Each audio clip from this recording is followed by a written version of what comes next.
중국 친구들 안녕하세요. 네, 오늘 날씨가 많이 춥죠? 이번 주 날씨가 진짜 많이 추웠죠? 그래도 이렇게 추운 날씨 가운데도 우리 예배를 잊지 않고 우리 중동부 예배에 나와준 우리 화평교회 중동부 친구들을 너무너무 환영합니다. 오늘 우리 다 같이 1월 둘째 주 화평교회 중동부 주일 예배를 함께 드리도록 하겠습니다. 사도신경으로 함께 신앙 고백하도록 하겠습니다. 나는 전능하신 아버지 하나님, 천지의 창조주를 믿습니다. 나는 그의 유일하신 아들, 우리 주 예수 그리스도를 믿습니다. 그는 성령으로 잉태되어 동정녀 마리아에게 나시고 본디오 빌라도에게 고난을 받아 십자가에 못 박혀 죽으시고 장사된 지 사흘 만에 죽은 자 가운데서 다시 살아나셨으며 하늘에 오르시어 전능하신 아버지 하나님 우편에 앉아 계시다가 거기로부터 살아있는 자와 죽은 자를 심판하러 오십니다. 나는 성령을 믿으며 거룩한 공교회와 성도의 교제와 죄를 용서받는 것과 몸의 부활과 영생을 믿습니다. 아멘. 네, 우리 같이 찬양하도록 하겠습니다. 오늘은 완전하신 나의 주라는 찬양과 주님과 함께하는 이런 찬양 두 곡을 함께 부를 거예요. 집에 있는 친구들도 함께 찬양 시간 함께 해주면 감사하겠습니다.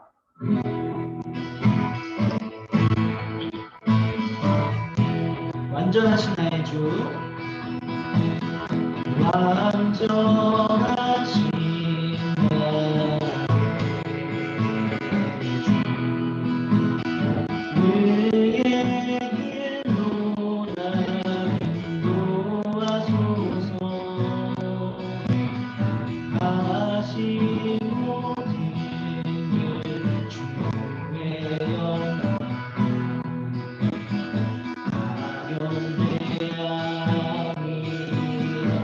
감사합니다. 완전하신 나의 주, 완전하신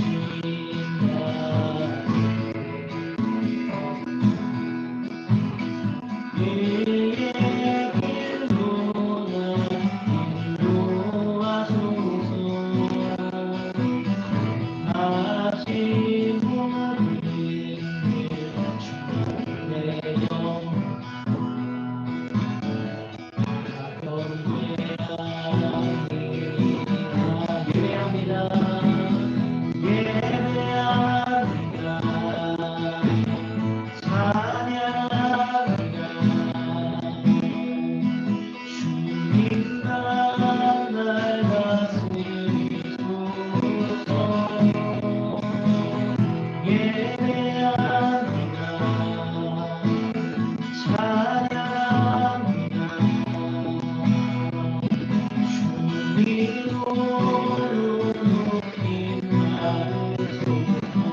처음부터 잠깐해볼까요? 완전하신 나의 주, 완전하신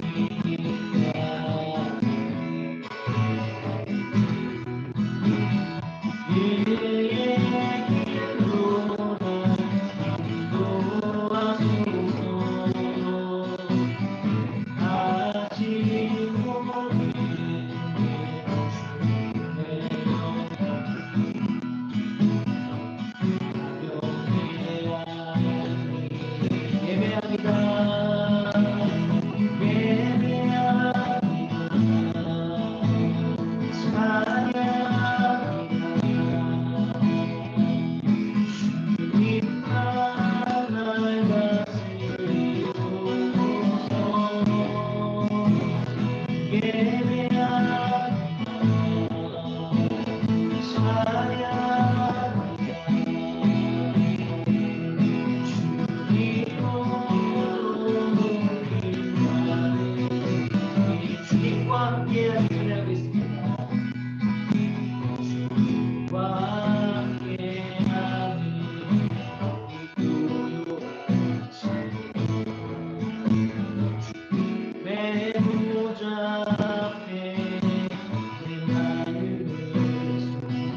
음악 다해 찬양합니다.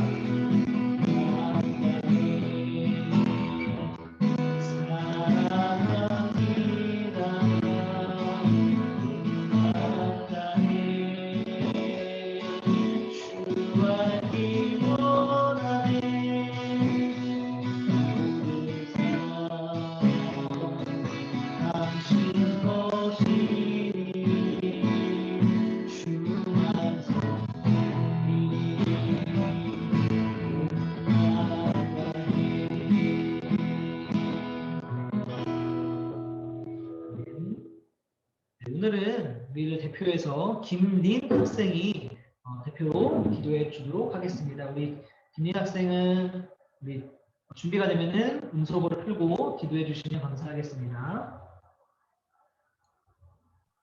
하늘에 계신 하느님 아버지, 코로나 가운데도 예배를 드릴 수 있게 해주셔서 감사합니다. 2021년도에는 모두 한자리에 모여 하나님께 예배드리고 기도드릴 수 있게 해주세요.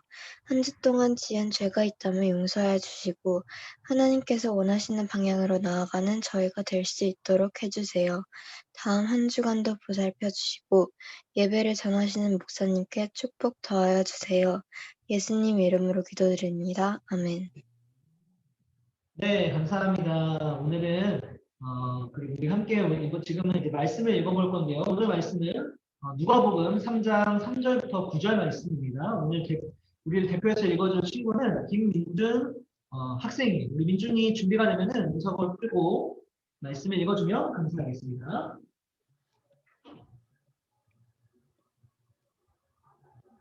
요한이 요단강 부근 각처에 와서 죄사함을 받게 하는 회개의 세례를 전파하니 선지자 이사야의 책에 쓴 바 광야에서 외치는 자의 소리가 있어 이르되 너희는 주의 길을 준비하라. 그의 오실 길을 곧게 하라. 모든 골짜기가 메워지고 모든 산과 작은 산이 낮아지고 굽은 것이 곧아지고 험한 길이 평탄하여질 것이요 모든 육체가 하나님의 구원하심을 보리라 함과 같으니라. 요한이 세례를 받으러 나아오는 무리에게 이르되 독사의 자식들아 누가 너희에게 일러 장차 올 진노를 피하라 하더냐. 그러므로 회개에 합당한 열매를 맺고 속으로 아브라함이 우리 조상이라 말하지 말라. 내가 너희에게 이르노니 하나님이 능히 이 돌들로도 아브라함의 자손이 되게 하시리라. 이미 도끼가 나무 뿌리에 놓였으니 좋은 열매 맺지 아니하는 나무마다 찍혀 불에 던져지리라.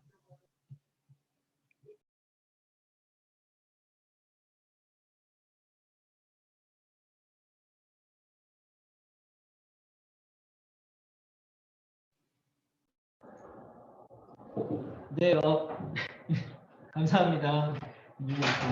네, 우리 말씀 같이 한번 들어보도록 하겠습니다.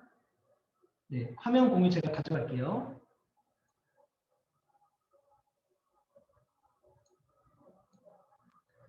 네, 여러분 오늘 우리가 함께 들을 말씀은요. 회개에 합당한 열매라는 제목이고 오늘 본문은 민준이가 읽어준 것처럼 누가복음 3장 3절부터 9절 말씀입니다. 여러분 혹시 지난주 어떤 말씀 들었는지 기억하나요? 지난주에 어떤 사람을 들었죠 우리가? 바로 사가랴라는 사람을 우리가 함께 들었습니다. 이 사람이 어떤 사람이었죠? 이 사람은 하나님의 약속이 이루어지기를 기다리는 사람이었어요. 그래서 지난주에 사가랴가 모두가 다 하나님을 떠나는 시대 속에서도 하나님의 약속을 기다렸고 묵묵히 자기의 예배 자리를 지켜나갔기 때문에 나갔던 사람이다. 그래서 우리도 사가랴처럼 하나님의 약속이 이루어지기를 기다리면서 우리들의 예배 자리를 잘 지켜나가자라고 이렇게 얘기를 했습니다. 네, 오늘 말씀은 이 사가랴가 아니라 다른 사람에 대해서 들어볼 건데 여러분 혹시 기억하나요? 사가랴가 아들을 낳았어요. 지난주에 하나님의 아들을 주셨죠. 그 아들의 이름이 뭐였는지 기억이 나요? 그 아들의 이름이 뭐였냐면 바로 요한이었습니다. 요한. 근데 사람들은요 이 사가랴의 아들을요 그냥 요한이라고 부르지 않고요 무슨 요한이라고 부르냐면요 세례 요한이라고 불러요. 왜 이 사람을 세례 요한이라고 부를까요? 오늘 말씀을 보면은 그 이유를 알 수가 있습니다. 3장 3절인데요. 이렇게 말합니다. 요한이 요단강 부근 각처에 와서 죄사함을 받게 하는 회개의 세례를 전파하니 라고 이렇게 얘기를 하고 있어요. 여기서 요한이 뭘 줬다? 세례를 줬다 라고 이렇게 얘기하고 있죠. 그래서 사람들은요, 세례를 주는 요한이라고 해서 세례 요한이라고 불렀던 거예요. 근데 중요한 게 있습니다. 이 세례가 어떤 세례냐? 바로 회개의 세례라고 얘기를 하는 거예요. 세례가 그냥 세례가 아니라 어떤 세례다? 회개의 세례. 되게 중요하니까 요것만 기억을 합시다. 회개의 세례. 자, 계속 말씀을 보면요. 7절에요. 요한이 사람들에게 세례를 주고 있을 때요. 어떤 무리가 세례를 받으러 요한에게 나아옵니다. 그 사람들을 보고 요한이 하는 말이 있어요. 뭐라고 얘기하냐면요. 이렇게 얘기합니다. 요한이 세례를 받으러 나오는 무리에게 이르되 독사의 자식들아 누가 너희에게 일러 장차 올 진노를 피하라 하더냐 라고 이렇게 얘기합니다. 뭐라고요? 뭐라고 얘기해요? 그 사람들 향해서 독사의 자식들아. 독사의 자식들. 여러분 이게 좋은 말인가요? 나쁜 말인가요? 나쁜 말이죠. 독사의 자식들아 라고 얘기를 하는데 나쁜 말이죠. 자, 그러면 요한은 지금 이 사람들에게 자기에게 지금 세례를 받으러 나오는 어떤 무리가 있는데 그 무리에게 세례를 주고 싶다, 주고 싶지 않다? 어떤 마음이죠? 주고 싶지 않다. 뭐 해라? 돌아가라. 라고 얘기를 하고 있는 겁니다. 어떤 사람들이 나왔길래 요한이 지금 세례를 주고 싶지 않다라고 얘기를 하는 걸 넘어서 조금 되게 말이 조금 험하잖아요. 독사의 자식들아. 이렇게까지 얘기를 하고 있는 걸까요? 누가복음에서는요, 요 사람들이 어떤 사람인지 나오지 않아요. 근데 마태복음을 보면요, 이 사람들이 어떤 사람들인지 정체가 나옵니다. 마태복음 3장 7절이에요. 한번 볼게요. 요한이 많은 바리새인과 사두개인들이 세례 베푸는 대로 오는 것을 보고 이르되 독사의 자식들아 누가 너희를 가르쳐 임박한 진노를 피하라 하더냐. 똑같죠? 말씀이 똑같죠? 똑같은 내용이에요. 근데 여기서 정체가 나오죠. 누구예요? 바리새인과 사두개인들이었다라는 거예요. 바리새인과 사두개인. 이 사람들이 어떤 사람들일까요? 이 사람들은요, 당시에 종교 지도자들이었어요. 종교 지도자라는 게 무슨 말이냐면요, 이 시대로 말할 것 같으면은 목사님, 혹은 장로님, 혹은 집사님, 권사님, 이처럼 교회에서 중직을 맡고 있는 그 교회를 관리하고 있는 사람들이라고 생각을 하면 좋을 것 같습니다. 이 종교 지도자들이 나온 거예요. 그런데 여러분 이상하지 않아요? 종교 지도자들이 나오면 왠지 더 환영해야 할 것 같은데, 환영해야 될 것 같은데 요한이 지금 그 사람들을 향해서 독사의 자식들이라고 얘기를 하고 있다는 거예요. 이상하죠? 자, 그 이유를요, 그 이유를 누가복음 오늘 3장 3절부터 읽었는데 1절, 2절을 보면 그 이유를 알 수가 있습니다. 왜 이 사람들을 향해서 요한이 지금 독사의 자식들이라고 얘기를 하고 있는지 1절, 2절을 보면 이렇게 말합니다. 디베레 황제가 통치한 지 15대 곧 본디오 빌라도가 유대의 총독으로 헤롯이 갈릴리의 분봉왕으로 그 동생 빌립이 이두레와 드라곤이 지방의 분봉왕으로 루사니아가 아빌렌의 분봉왕으로 라고 이렇게 얘기를 하고 있어요. 여러분 지금 1절이요. 뭘 얘기하고 있는 거냐면요. 당시의 정치 지도층을 얘기하고 있는 거예요. 황제가 누구고 유대의 총독이 누구고 갈릴리의 왕은 누구며 뭐 이런 것들 얘기하고 있죠. 근데 여러분 1절이 유대 당시 이스라엘 사회의 정치계 지도층을 얘기하고 있는데 우리에게 익숙한 이름이 있죠. 혹시 발견했나요? 되게 익숙한 이름. 누구냐면 바로 본디오 빌라도라는 거예요. 유대 총독으로. 여러분 이 사람 다 알죠? 누군지 정확히는 모르지만 아마 이 이름은 제가 생각했을 때는 거의 예수님 다음으로 기독교 안에서 유명한 인물이지 않을까라고 생각을 합니다. 왜냐하면 예배 때마다 이 사람 이름이 나오기 때문에 그래요. 오늘도 우리는 이 사람 얘기를 했어요. 바로 언제? 사도신경을 할 때 본디오 빌라도에게 고난을 받아 라고 우리가 외웠잖아요. 그렇죠? 자, 이 사람이 누굽니까? 그러면 이 사람은요. 예수님에게 사형 선고를 내린 사람입니다. 당시 유대 총독으로. 그렇죠? 자, 그래서 1절은 당시에 정치 지도층이 어떤 사람들이었는지를 그 이름을 알려주고 있습니다. 2절은요, 누구냐면요, 2절은요, 종교 지도층을 얘기하고 있어요.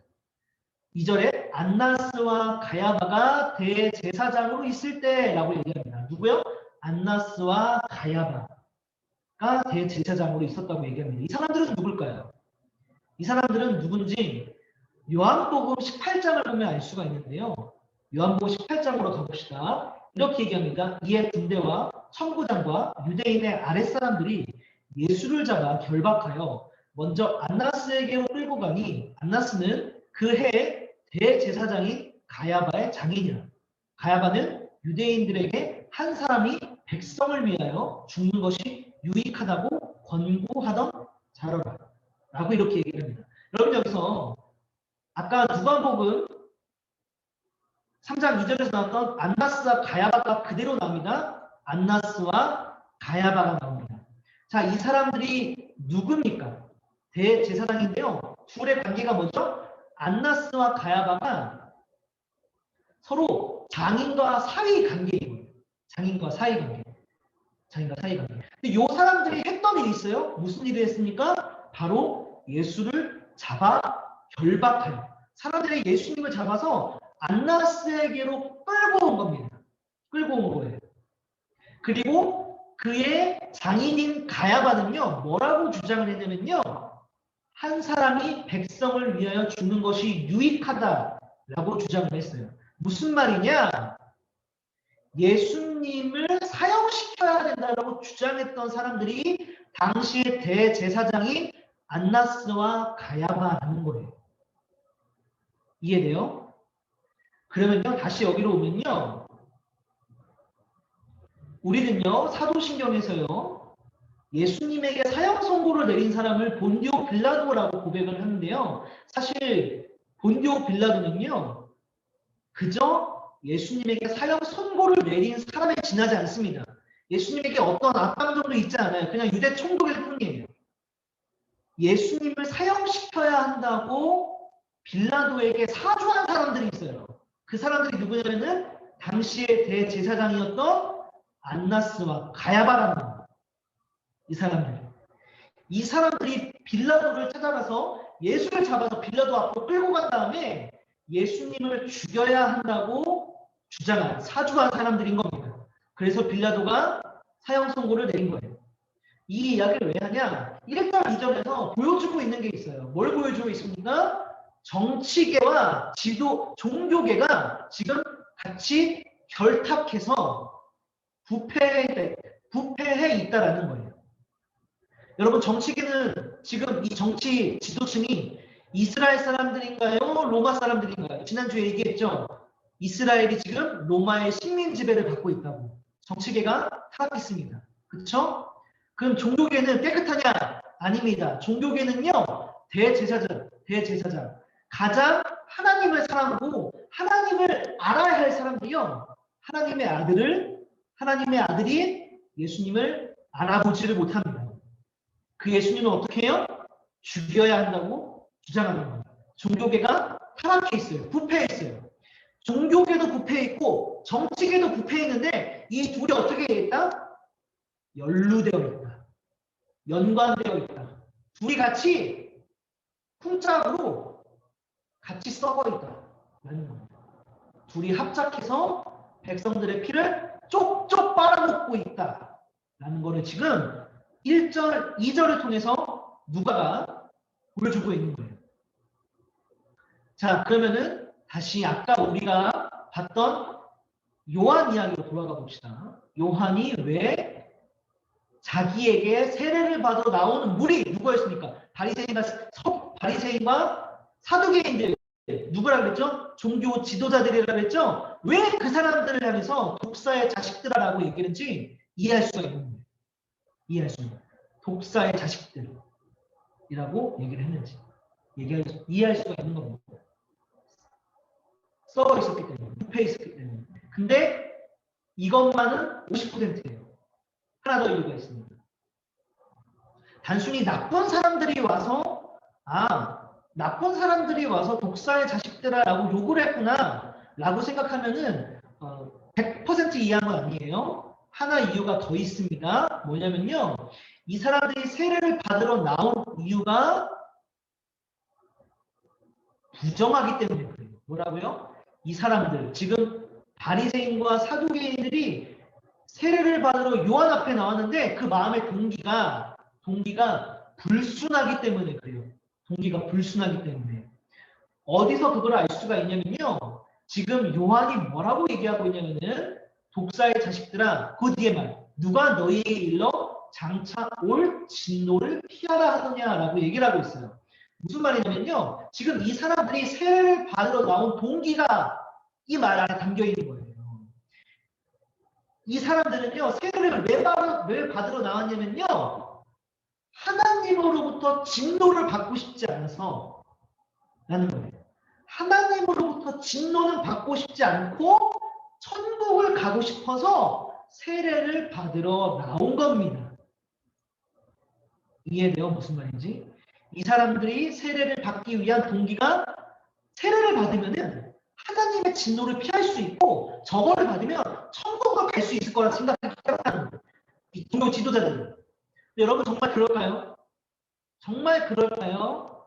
여러분 이걸 한번 물어보고 싶습니다. 여러분 한번 골라보세요. 누가 천국에 갈 수 있는 사람일까요? 두 사람 보여줄게요. 첫 번째 사람은요. 아버지가 목사님이에요. 이 사람은요. 세례도 받았어요. 그리고 이 사람은요. 교회에서요. 학생 회장도 하고 있어요. 근데 회개하지 않았고요. 죄를 짓고 살아가는 사람입니다. 이게 첫 번째 사람이고 두 번째 사람은요. 가족 중에서요. 자기만 교회를 다녀요. 세례도 받은 적이 없어요. 그리고 교회에서는 아무런 직분도 없습니다. 근데 회개했고 죄를 짓지 않고 살아가려고 노력하는 사람입니다. 노력하는 사람입니다. 여러분, 둘 중에 누가 천국에 갈 수 있는 사람일까요? 만약에 여러분이 첫 번째 사람을 선택했다면 잘못 고른 겁니다. 첫 번째 사람이 아니라 두 번째 사람이 천국에 갈 수 있는 사람인 거예요. 그렇죠? 근데 많은 사람들이 오해합니다. 아버지가 목사님이니까 세례 받았으니까 교회에서 하는 일도 있으니까 저 사람은 천국 가겠지. 하나님의 진노를 하나님은 저 사람을 벌하지 않을 거야 라고 착각을 해요. 반대로 에이 저 사람은 가족 중에 저 사람만 교회 다녀. 아빠가 목사님도 아니야. 장로님도 아니야. 엄마가 권사님도 아니야. 집사님도 아니야. 쟤는 세례도 못 받았어. 쟤는 교회에서 직분도 없어. 에이 당연히 쟤는 천국 못 가지. 여러분도 그렇게 생각하나요? 만약에 그렇게 생각한다면 착각이에요. 천국 갈 수 있는 사람은요. 세례 받은 사람이 아니에요. 세례 받는다고 천국 가는 거 아니에요. 세례 받는다고 하나님의 진노를 피할 수 있는 거 아니에요. 여러분 그러면 누가 하나님의 진노를 피할 수 있고 천국 갈 수 있는 사람입니까? 세례의 유무예요? 아니면 회개의 유무예요? 왜 우리는 두 번째 사람이 천국 갈 수 있는 사람이라고 얘기합니까? 둘의 차이가 뭐죠? 뭐죠? 세례예요? 아니죠? 뭐예요? 회개한 사람이냐? 회개하지 않는 사람이냐? 그 차이죠. 그 차이에서 천국 갈 수 있냐, 천국 갈 수 없냐가 결정되는 겁니다. 그래서 지금 요한이 그걸 얘기하고 있는 거예요. 일평생 죄만 짓다가 정치계랑 결탁해서 백성들의 피를 쪽쪽 빨아먹다가 호의호식하다가 탐나오리처럼 살아가다가 무슨 생각이 들었냐 이 사람들이 그래도 천국은 가고 싶은 거예요. 그래도 하나님으로부터 벌 받고 싶지는 않은 거예요. 그래서 세례를 받으러 나온 겁니다. 요한 앞으로.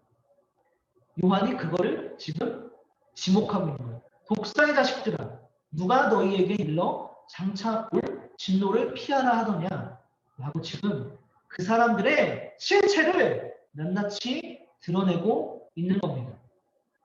그러면 누가 세례를 받을 수 있는 사람일까요? 교회를 많이 다닌 사람도 세례 받을 수 있는 사람 아닙니다. 아버지가 목사님인 사람도 세례 받을 수 있는 사람 아닙니다.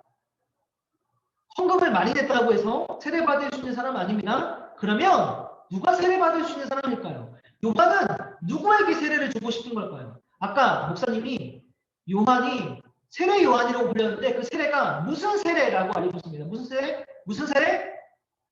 회개의 세례. 회개의 세례.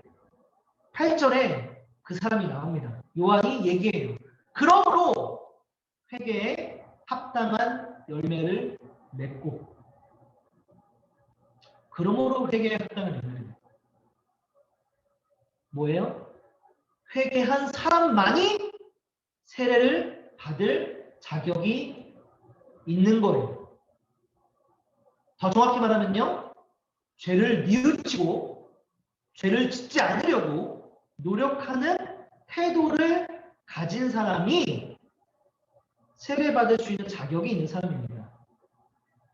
그 뒤에 요한이 하나하나 낱낱이 알려줘요. 너희가 세례를 받으려면 먼저 이것부터 하고 다시 와. 그게 뭐냐면은 이겁니다. 대답하여 이르되 옷 두 벌 있는 자는 옷 없는 자에게 나눠줄 것이요 먹을 것이 있는 자도 그렇게 할 것이니라 하고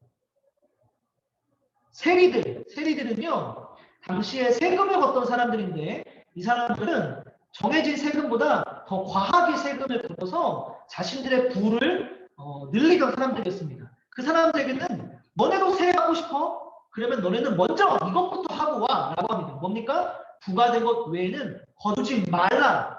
너희들의 삶의 태도부터 바꾸고 세례받으러 오라고 얘기합니다. 마지막 세 번째, 군인들은요 당시의 종교 지도층으로부터 정치 지도층들의 힘을 권력을 나눠받아서 백성들을 수탈하던 사람들이에요. 이 사람들에게는요 너네도 세례받고 싶으면 너희가 먼저 바꿔야 될 게 있어. 그건 뭐냐면 너희들은 강탈하지 말고 거짓으로 고발하지 말고 받는 급료를 족한 줄로 알아. 먼저 그것부터 바꾸고 나한테 세례받으러 와라 라고 얘기를 하고 있는 겁니다. 왜 그렇습니까? 세례받는다고 해서 천국 가는 게 아니기 때문에 세례받는다고 해서 하나님의 백성 되는 것도 아니고 하나님의 진노를 피할 수 있는 것이 아니기 때문에 너희들이 정말로 너희들 마음속에 있는 그 갈망 천국 가고 싶고 하나님의 진노를 피하고 싶고 하나님의 백성이 되고 싶다면 세례받을 생각하지 말고 너희들의 삶의 태도부터 바꾸라고 지금 얘기를 하고 있는 겁니다. 얘기를 하고 있는 겁니다. 그래서 우리가 꼭 기억해야 될 게 있어요. 뭐가 정말 중요한 걸까? 뭐가 정말 중요한 걸까? 여러분 세례받는 것과 회개하는 것 중에 뭐가 더 중요해요? 뭐가 더 중요합니까? 뭐가 더 중요합니까? 회개하는 것이 훨씬 더 중요하죠. 그렇죠? 그렇죠? 여러분 둘 중에 누가 천국 갈 수 있습니까? 세례받은 사람과 회개한 사람. 누구예요? 회개한 사람. 회개한 사람. 종합해 보면 세례를 받으려면요. 반드시 자신이 죄인인 것을 먼저 인정해야 되고 죄를 뉘우치고 회개하는 것이 먼저예요. 종교 지도자들이 세례받고 싶으면요. 먼저 자신이 죄인인 것을 깨달아야 돼요. 아, 내가 그동안 정치 지도층이랑 결탁해서 백성들의 피를 빨아먹으면서 살아왔던 잘못된 사람이었구나 라는 자신의 죄를 인정하고 깨닫고 아, 이제 내가 그러지 말아야지 라고 뉘우치고 회개한 다음에 그 다음에 세례 받으러 갈 수가 있는 겁니다. 여러분들이 이거를 꼭 기억했으면 좋겠어요. 많은 사람들이요. 지금 목사님이 2000년 전도 당시 시대를 지금 잘못됐다라고 얘기하고 있지만 2000년이 지난 지금도 여전히 사람들이요. 세례를 천국 가는 표 정도로 생각을 하고 그렇게 세례를 신청을 해요. 제가 예전 어떤 교회에 있을 때 여러분 몇 살부터 세례를 받을 수 있냐면요. 만 14세부터 세례를 받을 수가 있어요. 딱 여러분 나이부터 세례를 신청할 수가 있습니다. 그럼 교회에서는요. 세례를 주게 돼 있어요. 그래서 우리 교회, 지난 교회에서 세례 신청자를 모집을 했고, 우리 중동부, 목사님이 중동부를 시작했거든요, 그때도. 그래서 한 중동부 친구가 세례를 신청을 했습니다. 근데 세례를 받으려면요, 학습을 받아야 돼요. 교육을 받아야 돼요. 근데 그 교육 시간이 뭐 하는 시간이냐면요, 이 친구가 진짜 세례를 받을 만한 친구인지, 이 친구가 어떤 생각으로 세례를 신청했는지를 점검하고, 정말 예수님을 믿는 사람인지, 자기가 죄인인 것을 인정한 친구인지, 죄를 뉘우치고 있는지, 회개했는지를 점검해요. 점검한 다음에 그것이 확정이 되면 이 친구는 세례를 주는 거예요. 근데 만약에 그게 점검했을 때 아직 예수님을 믿는 친구가 아니면은 세례를 줄 수가 없겠죠. 근데 한 친구가 왔고 목사님이 그 친구를 상담을 했는데, 교육을 했는데, 한참 얘기하다 보니까 이 친구는요, 예수님을 믿지 않아요. 예수님을 모른대요. 하나님을 자기는 믿지 않는데요. 그럼 혹시 너가 죄인인 것을 인정하냐라고 했더니 자기는 그것도 잘 모르겠대요. 회개했냐고 물어봤더니 자기는 한 적이 없대요. 그러면 왜 세례를 신청했냐고 물어봤더니 엄마가 하라 그래서 했대요. 그렇구나. 그래서 한참 한 3주에 걸쳐서 그 친구랑 1대1로 얘기를 막 하면서 지냈어요. 결과적으로 어떤 결론이 났냐, 저하고 그 친구 사이에 자기가 교회에는 관심이 있고 하나님도 관심이 있고 예수님 얘기에도 관심이 있는데, 아직은 자기가 자기 마음으로 진심으로 하나님이 믿어지지 않고 예수님이 믿어지지 않는다. 솔직히 잘 모르겠다 라고 얘기하는 거예요.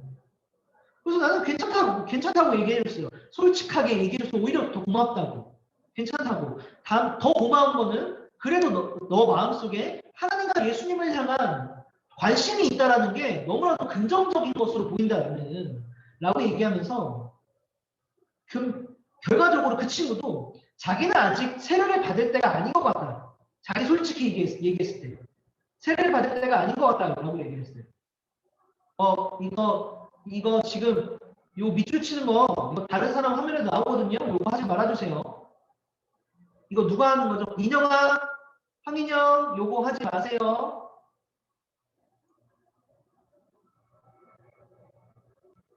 네, 요거 하지 말아주세요.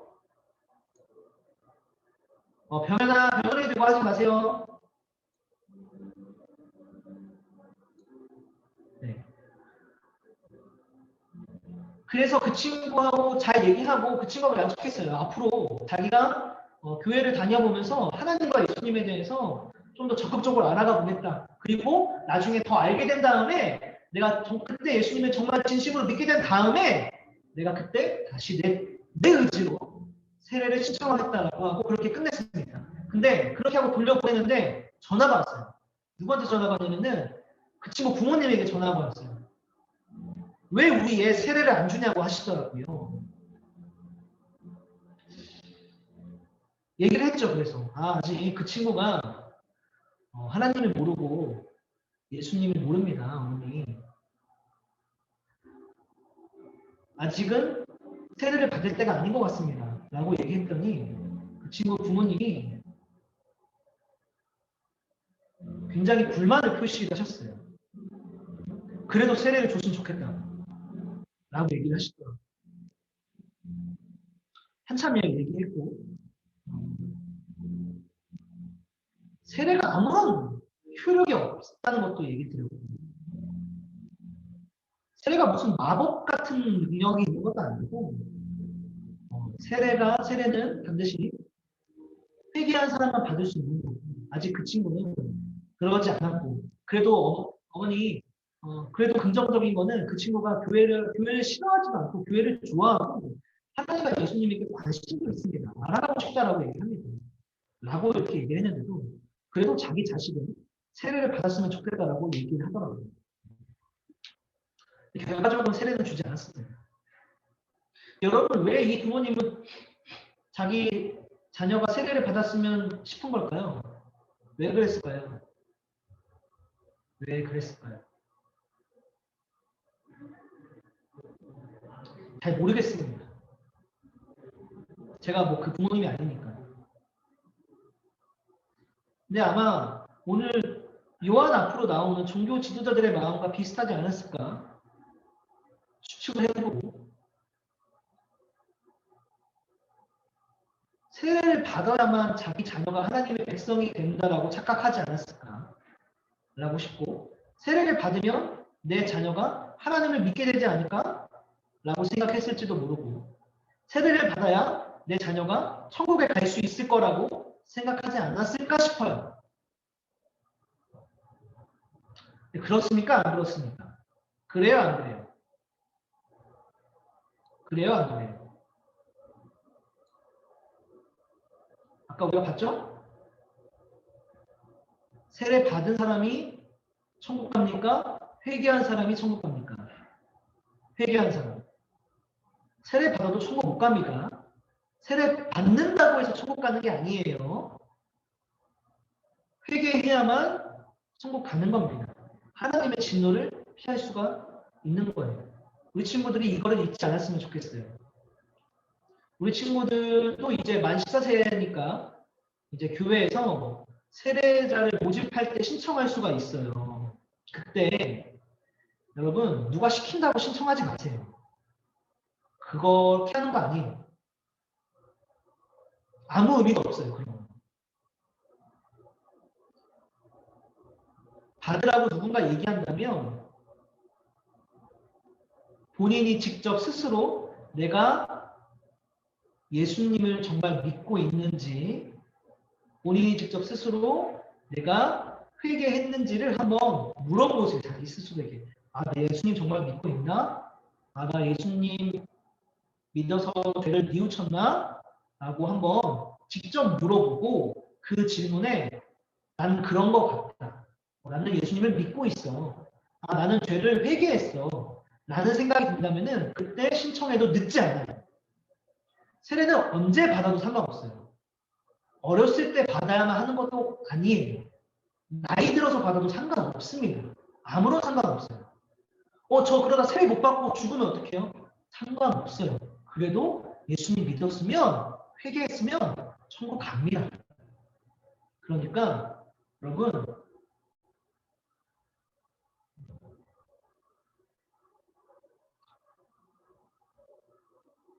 세례가 중요한 게 아니고 회개하는 것이 더 중요하다는 것을 우리 친구들이 꼭 이거 한 가지를 오늘 기억했으면 좋겠습니다. 우리 같이 한번 마음을 모아서 기도하는 시간을 좀 갖도록 하겠습니다. 우리 함께 기도할 때 뭐라고 기도하냐면은, 여러분 우리가 너무 생각 없이 교회 행사나 의식, 종교 의식에 참여할 때가 많습니다. 오늘 예배도 마찬가지고 세례도 마찬가지고 다 그래요. 교회에 있는 모든 어떤 의식들을 그냥 생각 없이 막 참여할 때가 있는데, 저는 이런 생각이 굉장히 위험하다는 생각이 좀 들어요. 그렇게 되지 않도록 기도했으면 좋겠습니다. 기도할 때 하나님, 오늘 가장 중요한 거는 요한의 얘기 중에서 가장 중요한 것은 세례받는 것이 중요한 것이 아니라 하나님의 백성이 되고 싶다면, 천국 가고 싶다면 먼저 삶의 태도를 바꾸라고 하는 그 요한의 음성, 그 부분이 가장 중요한 겁니다. 우리가 이거를 잊어버리고 의식에만 몰두할 때가 있어요. 무슨 말이냐? 여전히 삶에서는 죄를 짓고 있고 다른 사람들을 괴롭히고 회개하지도 않으면서 예배만 열심히 드리는 사람들이 있습니다. 그러면서 그 사람들은 어떤 착각에 빠지냐면은, 나는 예배를 열심히 드리고 있으니까 하나님 백성이야, 나는 천국 갈 수 있어 라고 착각을 한다는 거예요. 요한은 그 사람들에게 이렇게 얘기할 겁니다. 독사의 자식들, 삶에서 여전히 죄를 지으면서, 여전히 다른 사람들을 괴롭히고 있으면서, 여전히 다른 사람들을 미워하고 있고, 다른 사람들에게 피해를 끼치고 있고, 다른 사람들에게 해악을 끼치고 있으면서도 교회만 열심히 다니면서 나는 하나님 백성이야, 나는 천국 갈 거야 라고 착각하는 사람들이 있다는 거예요. 그런 착각에 빠지지 않는 중등부가 될 수 있게 해달라고 함께 기도하면 좋겠습니다. 세례받는 거 중요하지 않아요. 그거 없어도 됩니다. 천국 가는데 아무런 지장 없습니다. 네가 제발 껍데기만 있는 종교쟁이들이 되지 않게 해달라고 같이 한번 마음 모아서 기도하도록 하겠습니다. 함께 기도하겠습니다. 사랑하는 하나님 아버지, 우리들 한 사람 한 사람 누가복음 3장 말씀을 이렇게 보았습니다. 껍데기만 남아있는 사람들이 있다고 도와주시옵소서. 종교의 의식에 갇혀서 종교 의식을 수행한다는 그 이유 하나만으로 내가 하나님의 자녀라고 생각하는 잘못된 생각에 우리가 사로잡히지 않도록 하나님 도와주셔서 우리가 어디에 사는지 예배자들이 잃어버리자는 것을 넘어서 삶 속에서도 하나님이 끝까지 살아갈 수 있도록 도와주시고 우리가 죄를 깨달으시고 죄를 인정할 수 있고 죄에 무너지지 않고 도와주시고 예배를 도와주시고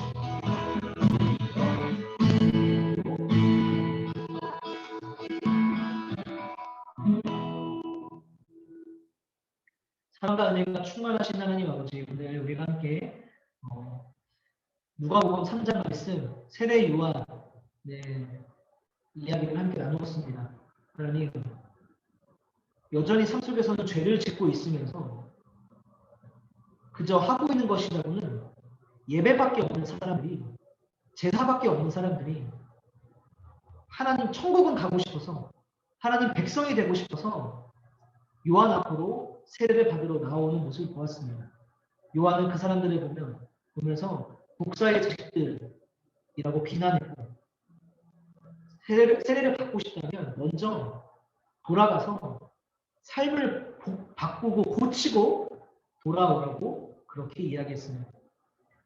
하나님, 우리도 이런 착각에 빠지지 않도록 도와주시옵소서. 맨날 삶 속에서는 죄 짓고 있으면서 단 7일 중에 6일은 죄 짓고 살아가면서 회개하지도 않으면서 하나님 생각 단 한 번도 하지 않았으면서 7일 중에 하루 예배드린다고 나는 하나님 백성이야, 나는 천국 갈 거야, 나는 당연히 천국 가지, 라는 착각 속에 빠져 있지 않도록 도와주시옵소서. 하나님, 우리가 7일 중에 하루만 하나님 백성처럼 살아가는 것이 아니라 나머지 6일도 하나님 백성처럼 살아가는 참된 정말 천국 갈 수 있는 하나님 백성이 될 수 있도록 은혜를 더하여 주시옵소서. 감사드리며 예수님 이름으로 기도드립니다. 아멘. 네, 우리 같이 주기도문으로 예배를 마치도록 하겠습니다. 하늘에 계신 우리 아버지, 아버지의 이름을 거룩하게 하시며 아버지의 나라가 오게 하시며 아버지의 뜻이 하늘에서와 같이 땅에서도 이루어지게 하소서. 오늘 우리에게 일용할 양식을 주시고 우리가 우리에게 잘못한 사람을 용서하여 준 것 같이 우리 죄를 용서하여 주시고 우리를 시험에 빠지지 않게 하시고 악에서 구하소서. 나라와 권능과 영광이 영원히 아버지의 것입니다. 아멘. 네, 이렇게 중등부 예배를 마쳤고요. 이제는 잠깐 광고를 하고 반별 모임을 갖도록 하겠습니다. 오늘 광고는 여러분들이 어떤 반에 편성되었는지를 좀 보여주도록 할게요. 자, 1학년, 2학년, 3학년 이렇게 있고요. 1학년에는 강압 앞에 있는 이 주황색 부분은 선생님들이고요. 뒤에 있는 하늘색 부분은 그 반에 함께 편성된 학생들 이름입니다. 그래서 우리 강학 선생님 반에는 현민이, 가온이, 은석이, 승민이, 병현이, 인영이가 같은 반이고 민석쌤 반에는 시영이, 이영이, 영훈이, 정훈이, 세훈이, 재원이, 민혁입니다. 그리고 이민경 선생님 반에는 송이랑 시은이, 제이, 서연이, 수빈이, 채은이, 시연이 이렇게 되겠고 우리 권호조 선생님 반에 민찬이, 시찬이, 성훈이, 민우, 예준이, 인구, 고진명 선생님 반에는 선우, 세연이, 희성이, 소율이, 지연이, 민영이, 예은쌤 반에는 예람이, 가빈이, 예원이, 예나, 문채, 유주, 광태 선생님 반에는 민준이, 희성이, 현준이, 정환이, 겸도, 은채, 찬민이, 재승쌤 반에는 동혁이, 혜성이, 서연이, 재준이, 정호, 은찬이, 아영쌤 반에는 가연이, 지우, 하은이, 예인이, 경빈이, 송아, 장혁이 쌤 반에는 연주, 교윤이, 김민희, 윤민, 시은이, 지인이 되겠습니다. 괜히 다 읽었네요. 그냥 여러 번 보고 뭐라고 하는 애들이 읽다가 괜히 읽었다 싶은 마음이 순간 들었어요. 네, 여러분 자기 반 다 이름 확인되죠? 혹시 자기 이름이 없으면 채팅을 쳐서 내 이름이 없다라고 알려주세요. 아마 없을 거예요. 다 있을 겁니다. 그래서 지금 우리 이미경 선생님이 여러분들이 각 반 안으로 들어갈 수 있도록 소그룹실을 지금 분배하고 있어요. 그래서 선생님이랑 같이 그 반에 들어가면요. 오늘은요. 뭘 하냐면요. 다른 거 공부하는 시간 아니고요. 오늘은 선생님이랑 같이 우리가 서로 어떤 사람인지를 소개하는 시간